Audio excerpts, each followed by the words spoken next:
What's going on, Gainsters? Welcome back to another episode of the podcast. If you're new here, my name is Jenny. I am a strength coach at Yarmouth High School. I also am the owner and coach of Maine Gainz, and I'm a semi-professional rugby player. Joining me today is very special guest, Ben Guité. That's right. Okay, That's I always good. get nervous when I say your last name, that I'm going to say it wrong. You won't be the first or the last to butcher it up, so it's all good, but that was good. Okay, trust me, I get it when people say my last name wrong, so it happens all the time. Yeah.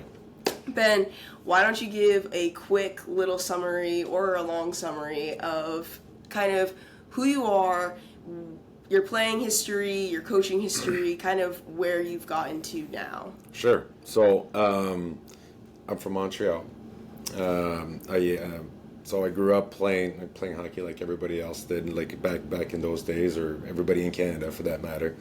I always kind of compare it to people in the U.S. It's like here, you know, your better athletes will split their time between baseball, soccer, basketball, football, hockey, of course. Most of athletes play, especially, you know, back in those days, everybody played hockey. My dad played hockey, so I kind of felt that I needed to play hockey, but I wanted to. You know, so you look up to your parents. So I played hockey growing up. My dad really pushed the education route. So instead of playing major junior hockey back home, I wound up going to the University of Maine, where I spent 4 years there. Played there, was on the 99 championship. That's where I met my wife, Kristen, and then went on to play 13 years pro hockey. When I retired, I thought, you know, I've had some good experience as an older player, working with younger players, so I wanted to coach. And I got an opportunity to coach with Red Gender at the University of Maine for 8 years.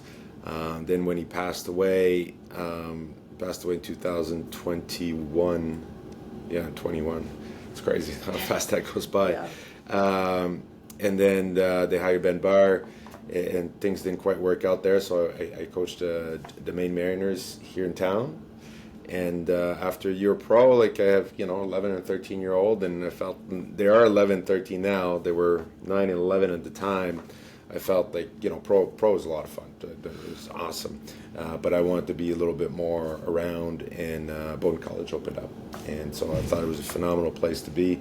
The school treats you great. I'm around a lot more often since I can coach the Casco U14 team. That's where I am now. It's kind of like a roundabout way of, my playing days into coaching. So you didn't do juniors? I didn't. I really wanted to be a true freshman. Mm-hmm. And, I thought that was like that was my worth as a hockey player. If I was a true freshman in hockey, so I was all that. And it wasn't. My freshman and sophomore year, I really, really struggled because of it. But no, I played midgets back home, and then wound up playing for my dad's college coach, kind of like in between. That was weird. We played prep schools. We played junior hockey, but we played JVs and a bunch of different teams. We must have played like 120 games that year. We were in Albany. That's crazy. Yeah, and so it wasn't like typical juniors hockey, but it was somewhere on the line. But like I was a true freshman, so I came right out of high school. Gotcha. Yeah. What position did your dad play, and then what position did you play? He was a left winger, and I typically played center. So forwards, center, in front, like not splitting hairs or anything like that. Yeah. Making the decision to go to college to play at the next level of your sport, it's a big decision, and it's a big change. But first and foremost, what made you, or when did you realize that you were kind of good enough to pursue that career? I guess even going into college, and then maybe in college, when did you realize you were good enough to try to make it to the NHL? Sure. I think I never thought I could play in the NHL, to tell the truth. Not until like I got a call from the GM of an NHL team to tell me I was getting called out from the American League. So growing up, I just played hockey. I loved playing hockey, and I always wanted to play at the highest level. Probably not unlike most hockey players. It's kind of like you measure yourself against your peers. And I was playing midget hockey back home, and I had one of my teammates that came in with the video Out of the Woods. I don't know if you ever had a chance. You got to watch it. It's phenomenal. So it's a behind the scene look at the 92-93 University of Maine hockey team, which Paul Correa, Jim Montgomery, Garth Snow, Mike Dunham, they won the national championship that year. Still considered to be the best college hockey team ever made. And so I watched this. I'm like, oh my God, that's where I want to go play if I play college hockey. So kind of took a year in the U.S. trying to figure out if I was going to get a scholarship offer, and kind of worked out. Maine was suspended that year.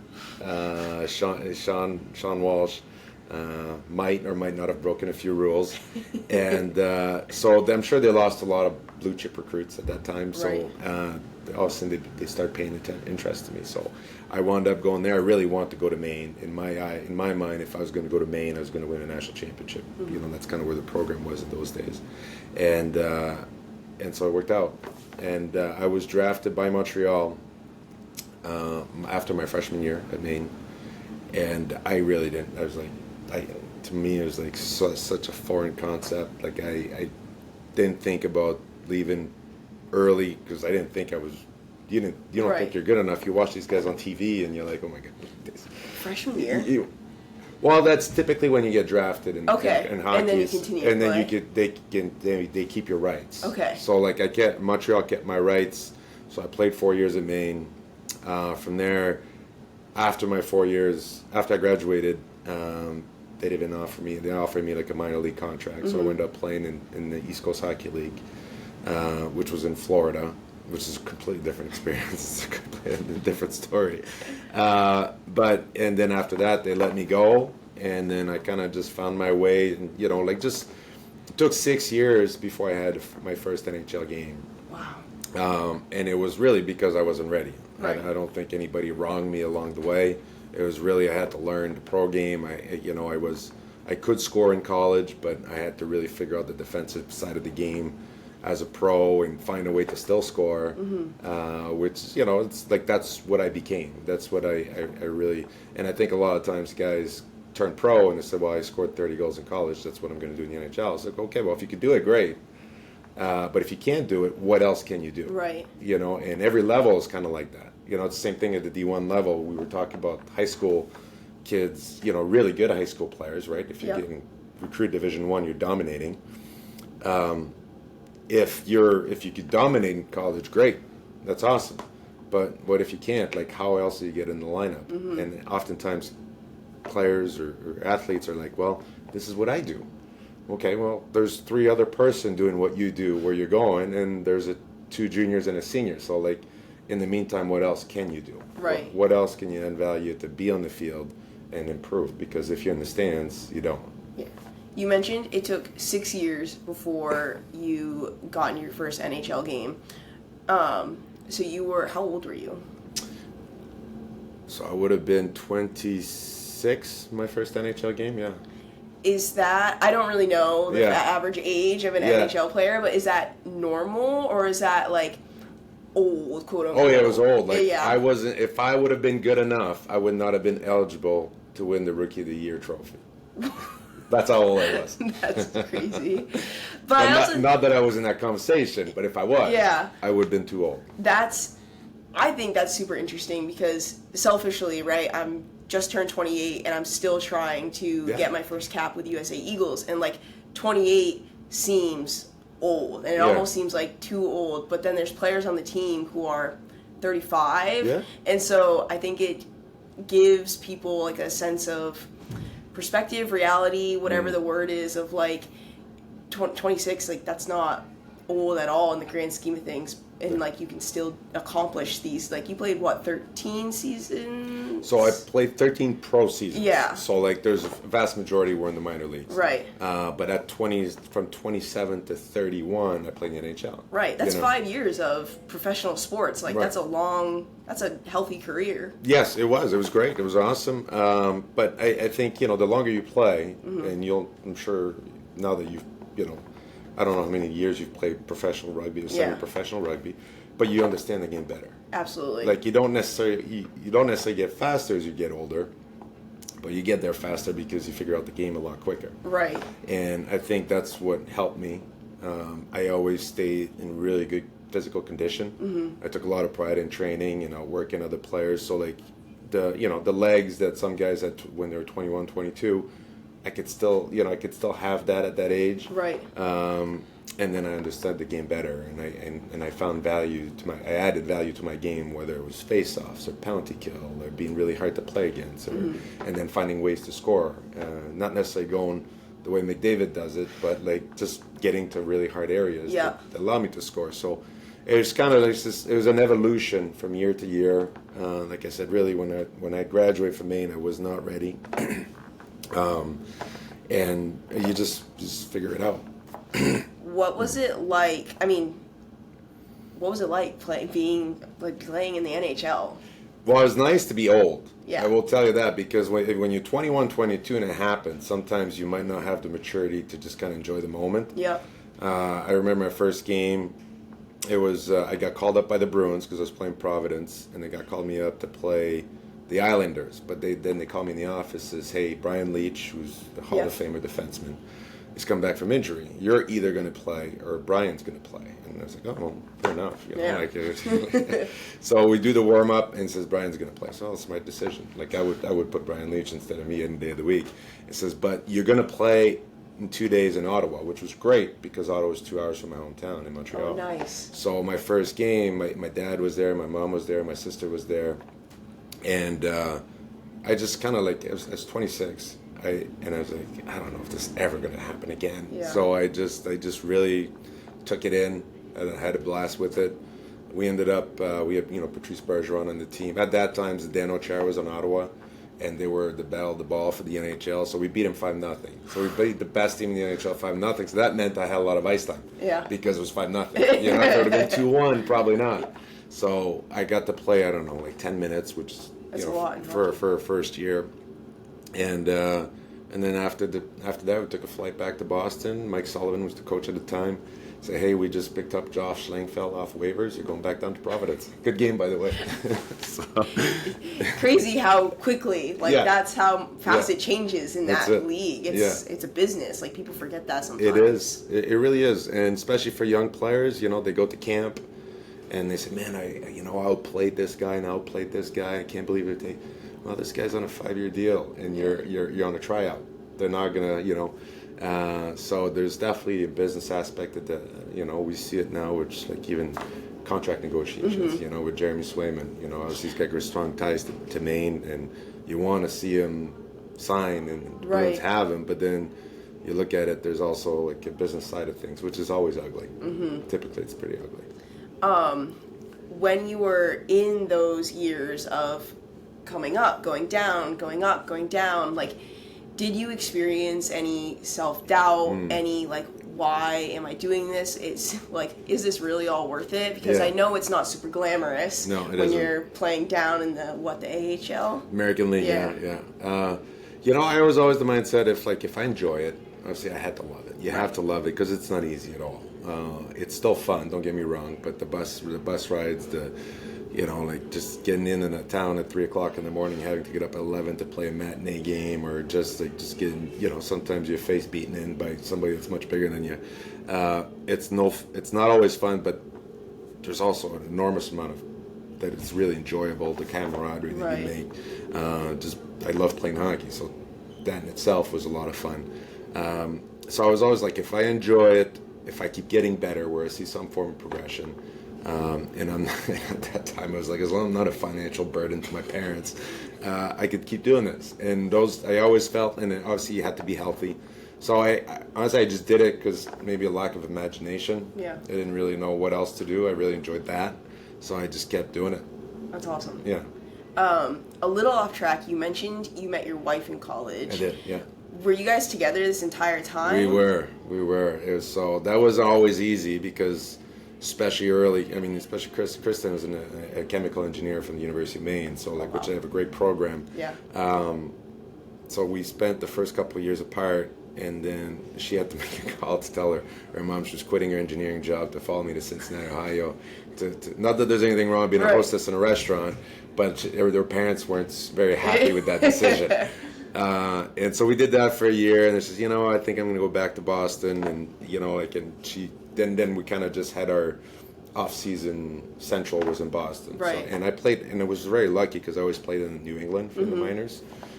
So we just kind of was like together long distance, but always together. Yeah. That's awesome. Yeah. It's also, I take it as like you had so much support during that time. You had her, you had your parents, you said. Yeah. And I think, like, how big of a role did that play into what huge. you were doing? Absolutely. I mean, she still takes credit for the 1999 national championship. We started dating that year, and she says, that's what happened. She should. As is her right.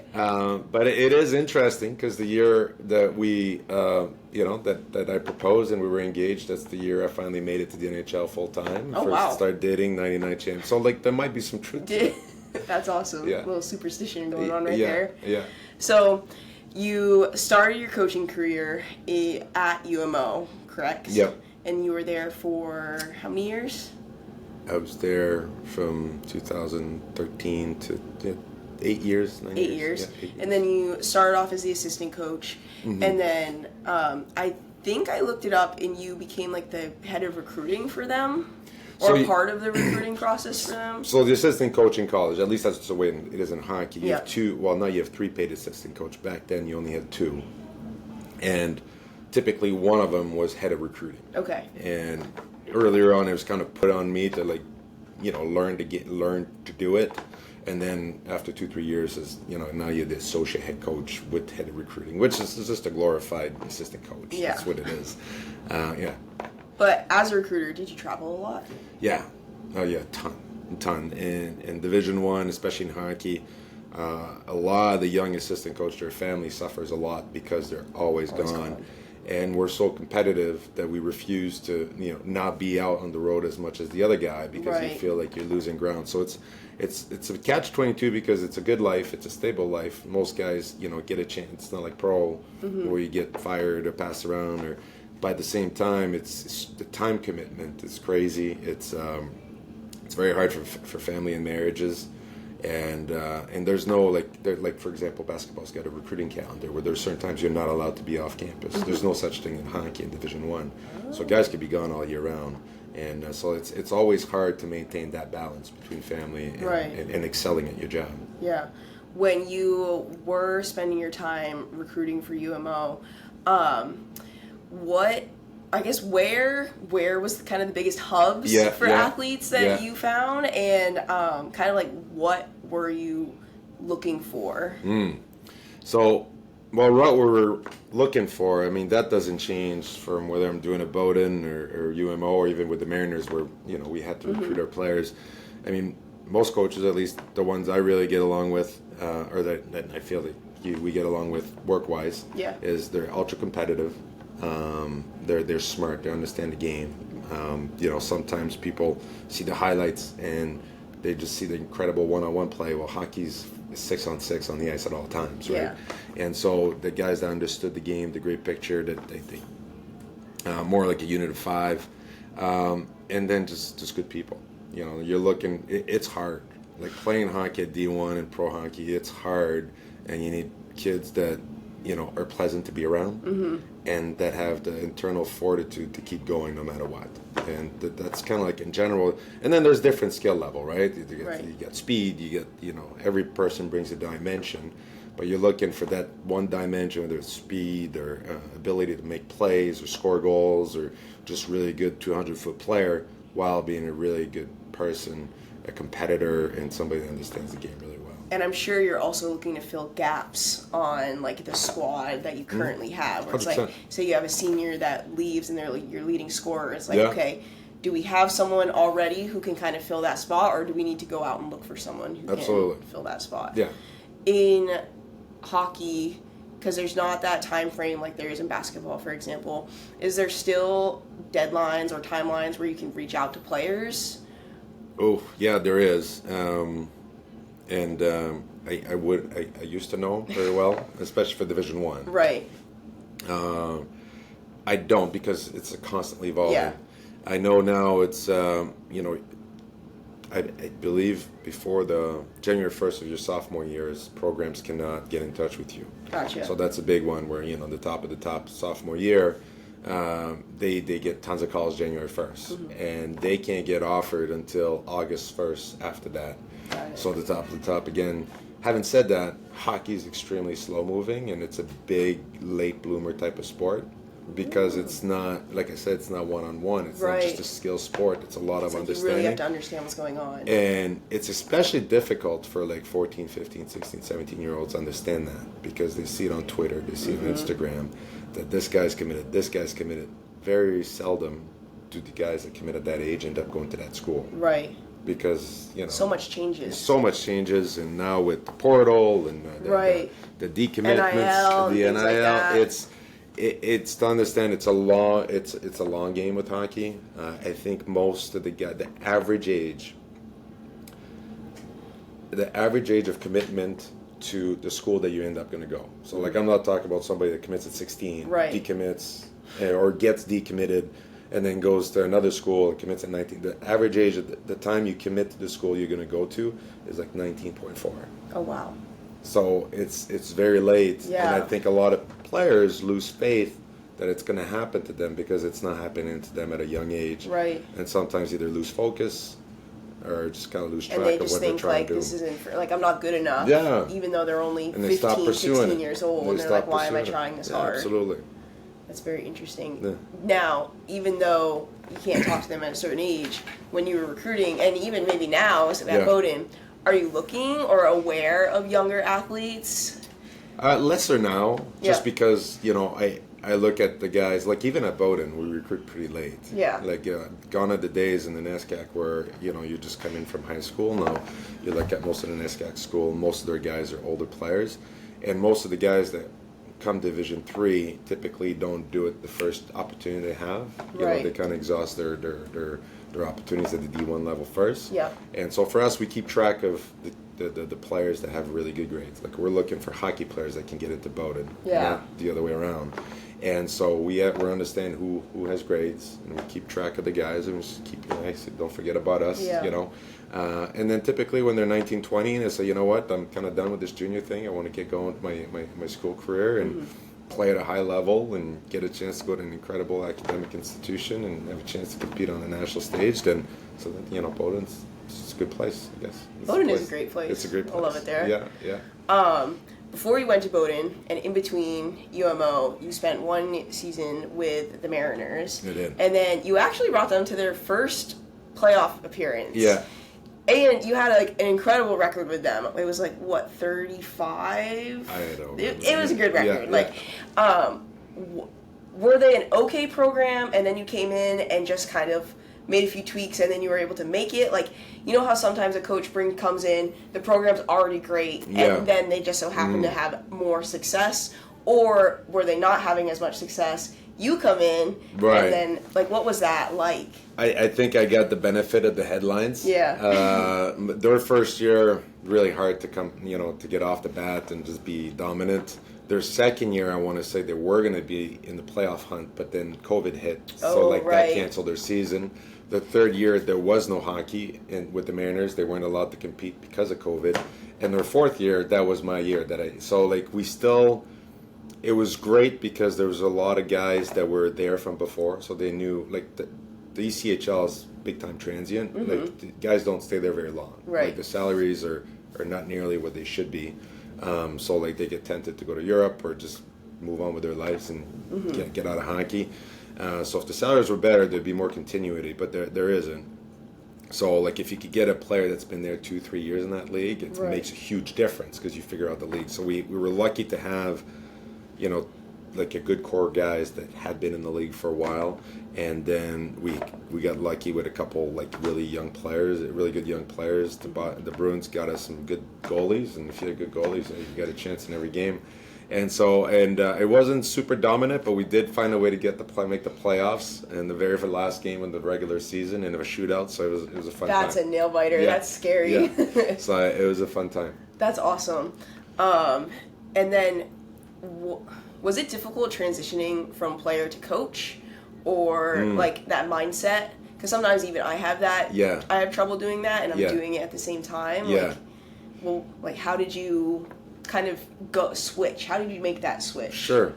I think it kind of happened progressively for me because, like, I remember one time I was playing in Springfield, and that's the year Patrick was born. So I was 32 at the time. I was the only one married. I was the only one in my 30s, and the only one that had a family. And we had 14 players, 22 and under. So, and at the time, you only had 2 coaches. So essentially, I was a third coach. Yeah. And and that's the year I was like, you know what, coaching's kind of cool because you get to work with the young players. And we had guys like Cam Atkinson that went on to play in the NHL for a long time, David Savard that played in the NHL for a long time, Matt Calvert, John Moore, John Moore, sorry. So we had some good players, good young players, and then right away you could kind of see them progress. Some of them were there for a hot second. Some of them were 2-3 years. So it was kind of like this is kind of like I enjoy that. Yeah. Helping somebody maximize their potential. So that's what I want to get into. And then I was really fortunate because Red took the job at Maine. Was kind of and he had Jay Leach, not Jay Leach that's in Boston, but his uncle Jay Leach.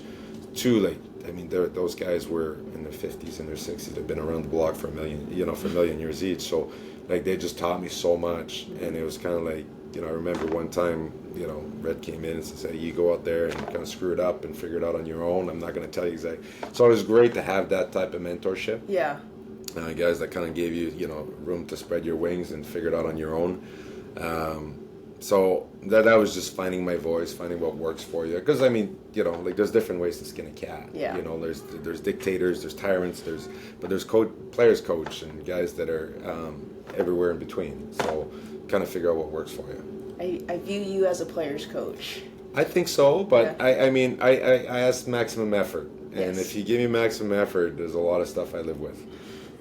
That is so true. Like, if there is one takeaway, it's just like if you give your best effort, the coach will probably let you get away with more than you might normally get away with. And it's not even get away, but you can work with the rest. Yeah. When you have maximum effort, when you compete, automatically you're hard to play against. Right. Automatically. And then after that, you can build on strength and improve some weaknesses. But overall, I think if you're a maximum effort type of player, it'd be hard pressed to find a coach that doesn't like you. When did you start coaching Casco Bay? Last year, both Patrick and Max, because we moved down to the area at the beginning of 2023 in August. Mm-hmm. So Max was playing for U10 and Patrick was playing for U14 team. So I'm terrible at getting my USA Hockey stuff done, so I didn't get it done in time. So I wasn't able to coach, or was I available? But I helped both teams. I was able to get on the ice a few times with them and just kind of just helping the coaches. They had questions. We talk, and the coaches in Casco Bay are great. So it's not like I was telling them what to do. Really, right. They were bouncing ideas off of me, and so I said, well, this is what I would do. I'm not saying that you should do it, but right. So it was a lot of fun. It was just like give and take, and you learn stuff from everybody. Mm-hmm. That's the one thing. It's like you're never you're never above that. You're always learning, and then this year they were looking for somebody to coach the split season, and because Bowdoin starts October 22nd, which is right around the corner, that's our practices, and in November 15th we start our season. So. Yeah. They're kind of looking for somebody to coach this time of the year, and I said, "Well, I'd love to." It's perfect. Yeah, it's perfect. Yeah. That was one of the reasons I went to Bowdoin to be more present with my kids and being able to do things. So I've had the chance to coach Little League and coach soccer, and then I get to coach hockey. So it's just it's time well spent with my kids. That's awesome. Yeah. Is there a big difference coaching college athletes and then coaching 10 to 14-year-olds, or are they pretty similar? Different, but the same. Yeah. They all want to be valued, and they all want to contribute and be the guy. Mm-hmm. Everybody wants that. Yes. But that's human nature, I think, more than anything else. I think sometimes you have to sometimes I look at Curtsy or Coach Graham, and I'm like, oh my God, what's wrong with them today? But then you're like, well, they're 13. They're just, they all just went to school, and on top of that, they all played fall sport after school, and now we're getting them at 8:00 at night. Mm-hmm.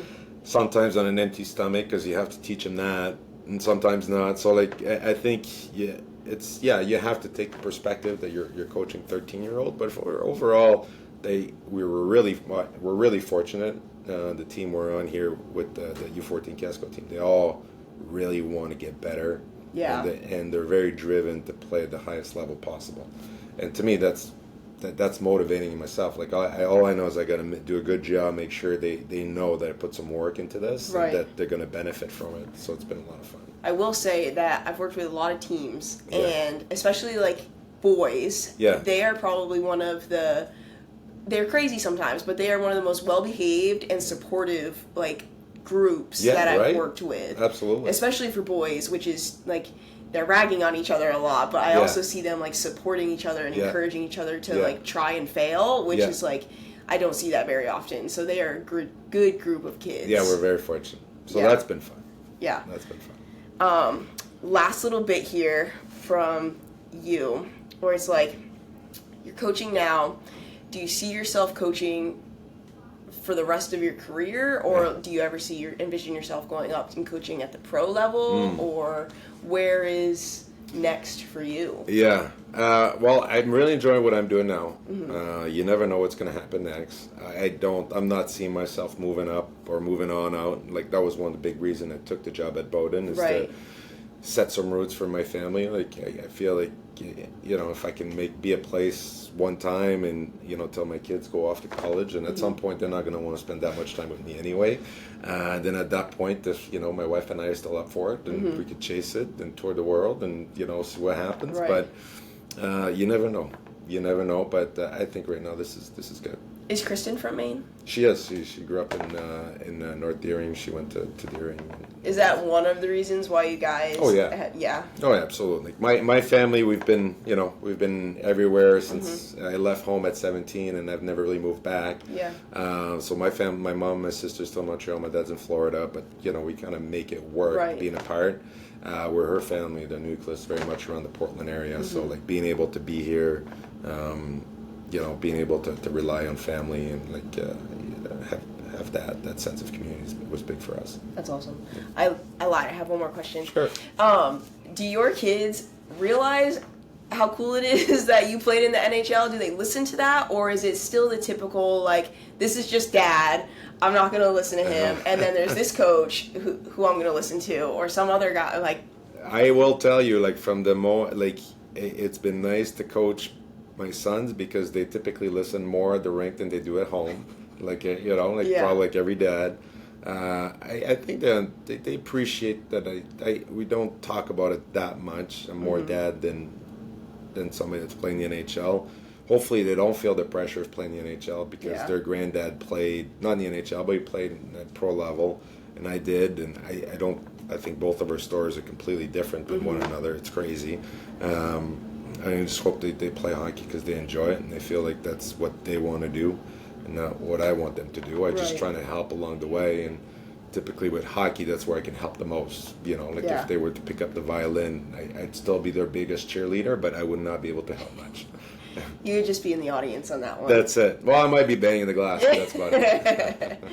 Well, Ben, thank you so much for coming on the podcast, answering these questions. I know whoever's listening, whether they're an athlete, a coach, like, they're going to take something away from it. I know, even I did. Good. So I appreciate you. And Gainsters, I appreciate you guys. If you're watching, if you're listening, whatever it is, make sure you leave a comment, leave a like, share it, review it, whatever it is. And we'll talk to you in the next one.